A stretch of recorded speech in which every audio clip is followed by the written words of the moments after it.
ನಮಸ್ತೆ ವೀಕ್ಷಕರೇ, ಇವತ್ತು ಬಾಳೆಹಣ್ಣು ತುಂಬ ಹಣ್ಣಾಗಿ ತಿಂದೆ ಹಾಗೆ ಉಳ್ಕೊಂಡಾಗ ಮಾಡ್ಬೋದಾದಂಥ ಒಂದು ಸೂಪರ್ ರೆಸಿಪಿ ಮಂಗಳೂರು ಬನ್ಸ್. ಬನ್ನಿ ಹೇಗೆ ಮಾಡೋದು ಅಂತ ನೋಡೋಣ. ಮೊದಲು ಒಂದು ಪ್ಯಾನ್ಗೆ ಸುಲ್ಲು ಕಟ್ ಮಾಡ್ಕೊಂಡಿರೋ 1 ಕಪ್ ಬಾಳೆಹಣ್ಣು, 1/4 ಕಪ್ ಸಕ್ಕರೆ ಹಾಕ್ಕೊಂಡು ಚೆನ್ನಾಗಿ ಸ್ಮ್ಯಾಶ್ ಮಾಡ್ಕೋಬೇಕು.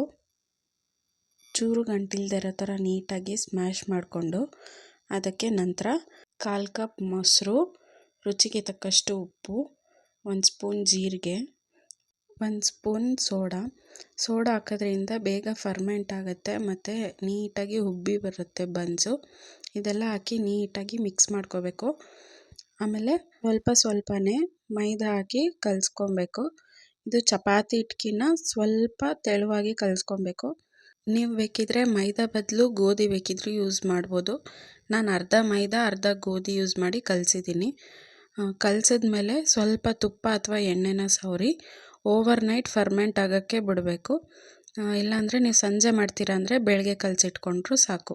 ಫರ್ಮೆಂಟ್ ಆದಮೇಲೆ ಇನ್ನೊಂದು ಸರಿ ಚೆನ್ನಾಗಿ ನಾದ್ಕೊಂಡು ಇಲ್ಲಿ ನಾನು ತೋರಿಸಿರೋ ಥರ ಉಂಡೆ ಮಾಡಿ ಸ್ವಲ್ಪ ದಪ್ಪಗೆ ಲಟ್ಟಿಸ್ಕೊಬೇಕು.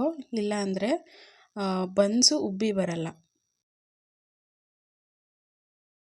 ನಂತರ ಒಲೆ ಮೇಲೆ ಒಂದು ಪ್ಯಾನ್ ಇಟ್ಟು ಮಂಗಳೂರು ಥರನೇ ಅಥೆಂಟಿಕ್ ಟೇಸ್ಟ್ ಬೇಕು ಅಂತಂದರೆ ಕೊಬ್ಬರಿ ಎಣ್ಣೆ ಯೂಸ್ ಮಾಡಿ. ಇಲ್ಲಿ ನಾನು ಮಾಮೂಲಿ ಅಡುಗೆ ಎಣ್ಣೆ ಯೂಸ್ ಮಾಡ್ತಿದ್ದೀನಿ.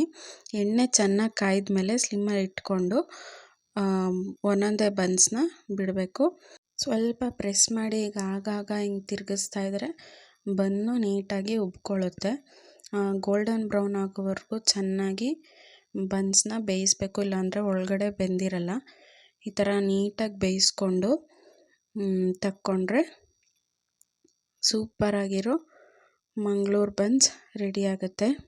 ಈ ಬನ್ಸ್ನ ಸಂಜೆ ಟೈಮ್ ಬಿಸಿ ಬಿಸಿ ಟೀ ಅಥವಾ ಕಾಫಿ ಜೊತೆನೂ ತಿನ್ಬೋದು. ಇಲ್ಲಾಂದರೆ ಒಂದೊಳ್ಳೆ ಕಾಯಿ ಚಟ್ನಿ ಜೊತೆ ಮಾರ್ನಿಂಗ್ ಟೈಮ್ ಬ್ರೇಕ್ಫಾಸ್ಟ್ ಆಗಿ ಕೂಡ ಸರ್ವ್ ಮಾಡ್ಬೋದು.